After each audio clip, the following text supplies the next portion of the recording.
Okay, let's get into it. We've got some really fascinating material in front of us today. We're exploring a pretty bold idea that's been circulating in the digital asset world. Hmm. For a moment, maybe set aside what you think you know, because the claim we're looking at suggests one specific cryptocurrency, maybe one you wouldn't immediately think of, Right. could actually embody the original vision behind Bitcoin. The digital cash Satoshi Nakamoto first imagined, maybe even more closely than Bitcoin itself does today. It's a really thought-provoking angle, isn't it? Especially when you think about all the discussion, all the debate around how Bitcoin has evolved since the start. Definitely. And what we're digging into here, it comes from a viewpoint laid out in the source material you mentioned. A discussion where a media figure basically puts forward this idea. hmm XRP is the crypto that lines up most closely with Satoshi's original intentions. Exactly. And this isn't just like an off-the-cuff remark. The material builds this case using specific points about XRP's design, its performance, Yeah, and even some, well, pretty intriguing theories about early connections. Speculative, maybe, but interesting. totally. So our goal here, as we walk through this material together, is to lay out these specific points as they're presented in the source, Right. to try and understand the why behind this conclusion for some people, and touch on the wider context noted in the material too. We just want to help you get a handle on the core arguments and see what resonates. Okay, sounds good. So let's unpack this main claim as it's presented. Let's do it. So the central idea, the big assertion, comes from this media figure who says, pretty directly, that in their opinion, XRP is the closest we've got to Satoshi's original Bitcoin vision. Yes, that really is the core of it, the heart of the argument we're looking at from this source. And, well, perhaps unsurprisingly, it's a claim that's really picked up steam, especially within the XRP community. I can imagine. Yeah, among XRP supporters, you sometimes even hear it framed as XRP being the real Bitcoin, implying it's carrying that original torch more effectively now. Yeah. The real Bitcoin. Wow. Okay, that's definitely designed to make you stop and think. So, what specifics does the source material point to about XRP? What characteristics do proponents say back this up? Well, the material highlights a few key things about XRP. It talks about its scalability, its ability to handle lots of transactions. Okay. It mentions its decentralized nature and its focus on specific real-world uses, particularly payments and settlements. Right, cross-border payments often comes up. Exactly. And the argument, as it's laid out in the source, is that these features, well, proponents see them as potentially reflecting what Satoshi wanted for a fast, efficient, peer-to-peer electronic cash system. Something meant for actual practical use by lots of people. And the source doesn't just focus on XRP's strength, right? It contrasts this with perceived issues with Bitcoin today from the perspective of these proponents. Precisely. Yeah, a big part of the argument presented involves proponents pointing to what they see as, let's say, shortcomings or maybe deviations in how Bitcoin works now compared to that original vision. Things like high transaction fees, which can make sending small amounts kind of pointless, or transaction times that feel slow compared to, modern payment systems. And also concerns about mining power becoming more centralized in big pools. Which moves away from the peer-to-peer ideal. That's the argument presented, yeah. That these things, in the view of those making this claim about XRP, have sort of steered Bitcoin away from being that simple, accessible, efficient digital cash for everyone. Okay, so the logic presented is Bitcoin evolved maybe more towards a store of value like digital gold, Right. while XRP was specifically designed or developed to nail those things: speed, low cost, handling volume that proponents feel were key to Satoshi's original electronic cash idea. That's definitely a core pillar of the argument, detailed in the source, yes. And to kind of strengthen that point, proponents often bring up something interesting about the early developers. Ah, the people involved. Yeah, the material notes that some of the original architects, the key people who helped create XRP and the XRP ledger, were actually involved in the very, very early days of Bitcoin development, too. Okay, that developer connection does seem pretty relevant if you're talking about carrying forward an original vision. We should definitely dig into that more. Agreed. But before we do, the material also mentions some, let's say, really fascinating, though admittedly quite speculative, theories suggesting maybe even a more direct link between Satoshi and XRP's beginnings. Yes, this is where the discussion, as presented in the source, gets into more like community theories and historical what-ifs. Okay. The material mentions a specific theory put forward by an XRP community commentator. They basically proposed a potential link. connecting Satoshi Nakamoto to the initial creation of XRP. Wow. And the basis for this, according to the source, seems to be a famous Satoshi quote and the timing. That's right. The theory, as laid out in the material, uses that well-known statement from Satoshi from April 2011, the one where they said they'd moved on to other things. Moved on. Yeah, that phrase has launched 1,000 theories, hasn't it? Absolutely. So the theory contrasts that statement with the fact that the XRP ledger and the initial XRP distribution happened just over a year later, in June 2012. Okay, so not immediate, but relatively close. Right.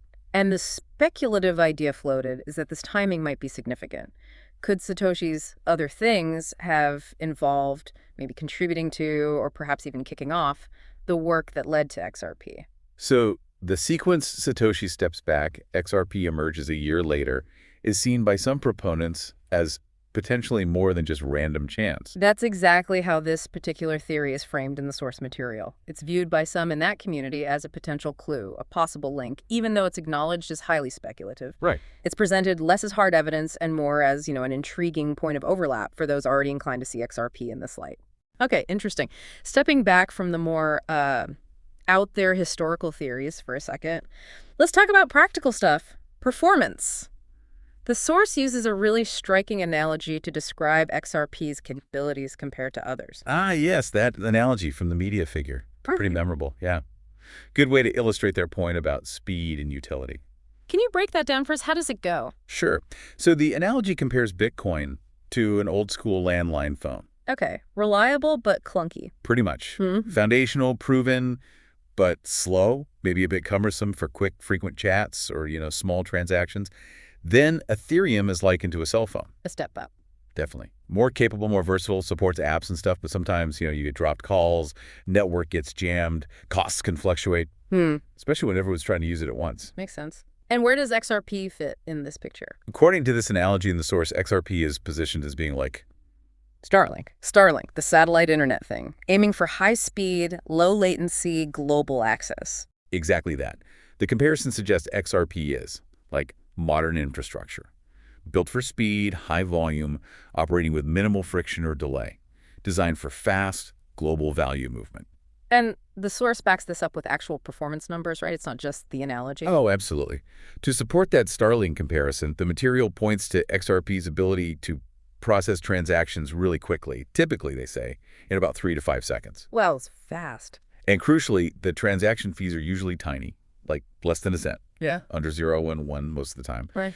And the source explicitly contrasts this with Bitcoin's structure, those roughly 10-minute block times needed for confirmation. Right. And also with Ethereum, which, yeah, it's more sliceable than Bitcoin, but it can get really congested, leading to much higher fees and longer waits sometimes, especially when the network's busy. So if your priority is that peer-to-peer electronic cash aspect from Satoshi's original paper title, meaning speed, efficiency, low cost for widespread use, side 3, then based purely on these performance details cited in the source, XRP looks like it was specifically engineered for exactly that job. That is precisely the conclusion proponents draw, yes. They use these performance differences to argue that XRP aligns much better with the practical needs of everyday digital cash than Bitcoin does today. Okay, let's circle back to the developers you mentioned earlier. The source says people who worked on Bitcoin early on then helped build the XRP ledger. Yes, the material references comment from Ripple's CEO discussing this. He noted that several key people involved in creating the XRP ledger, including their current CTO, were indeed part of that early group of Bitcoin engineers in the very beginning. And what was their focus? What did they bring from that early Bitcoin work to XRP ledger, according to the source? According to the source, their experience with Bitcoin's initial design led them to focus heavily on two big challenges when building the XRP ledger. First, improving scalability, how to handle way more transactions. And second, reducing the huge energy footprint of Bitcoin's proof-of-work mining. These were issues they saw right from the start with Bitcoin. Okay, so the argument here isn't necessarily like a direct instruction from Satoshi, but more like a lineage. Developers who were there at Bitcoin's birth saw the potential and the challenges, and then built something new, trying to address those issues, maybe closer to the spirit of the original goal. That's a really good way to put it, based on how the source presents it. It sets up this clear developmental connection. Engineers who saw Bitcoin's inner workings and early hurdles were then key in building the XRP ledger, potentially embedding those original goals of efficiency and scale. Now, the source also gets into some really speculative stuff, linking Ripple's current CTO specifically to Satoshi.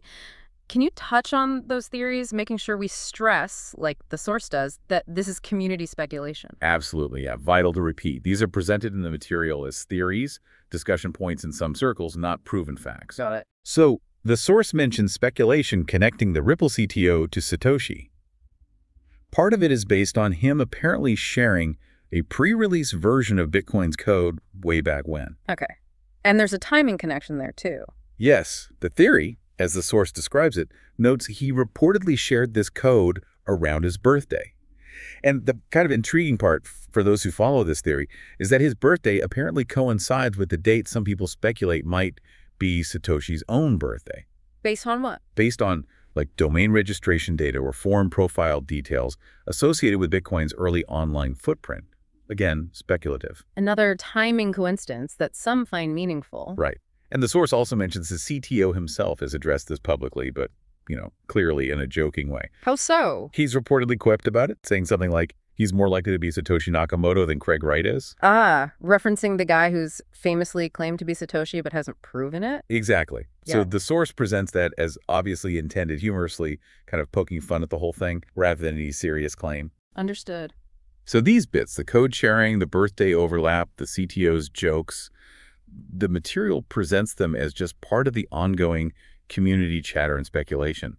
For some proponents, maybe they add a little spice to the narrative, potential hints, but they're definitely not seen as solid evidence by the wider crypto world. Okay, so we've covered the main points proponents raise in the source to argue XRP is close to Satoshi's vision. Its performance metrics, speed, low fees, scalability, positioning it as peer-to-peer cash.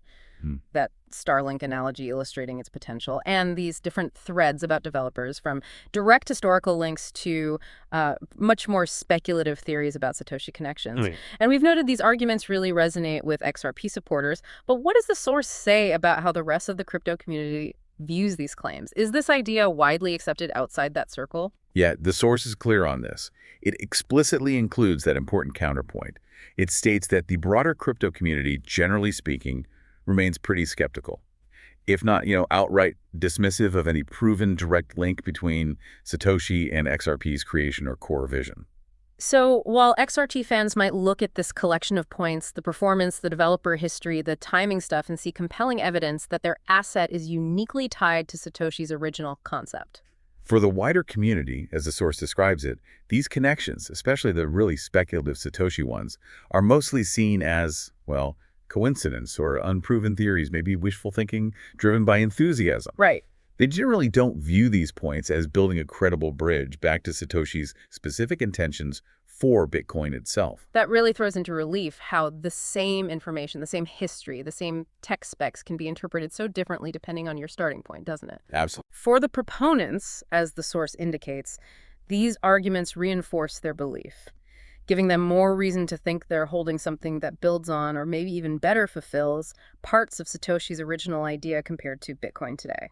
It definitely highlights how different groups in this space can construct very different narratives from the available details, leading to these strongly held, often opposing views about significance and alignment with first principles. Okay, so we've spent some time going through the arguments presented in the source material for why some folks believe XRP aligns closely with Satoshi Nakamoto's original concept for electronic cash. Yep. We've looked at the points on performance speed, cost the design focus, and touched on the developer connections, both the historical and the more speculative stuff involving Satoshi's timing and the Ripple CTO. And importantly, we've also noted the skepticism from the wider community, as the source points out. So why does looking at these specific arguments and this source material matter for you, the listener? Well, it's important because this whole digital asset space is just full of competing stories, right? About tech value, about history, about who's truly fulfilling the original dream. Yeah, narratives are powerful. Exactly. And by examining specific arguments like these, the ones presented here about XRP, you get a better sense of the reasoning, the evidence, the stories that different communities use to understand and value these assets.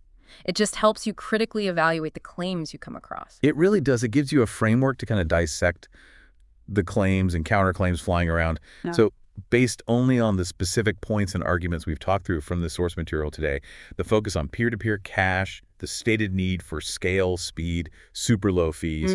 Take a moment and think for yourself. Which parts of Satoshi's initial goal, as it's usually discussed, resonate most with you and your view of digital currency? And then, based just on the arguments and the performance details presented in the material we discussed, which of the cryptocurrencies mentioned here seems best positioned to address those specific aspects that were highlighted as central to this claim? It's just something concrete to consider as you navigate this space.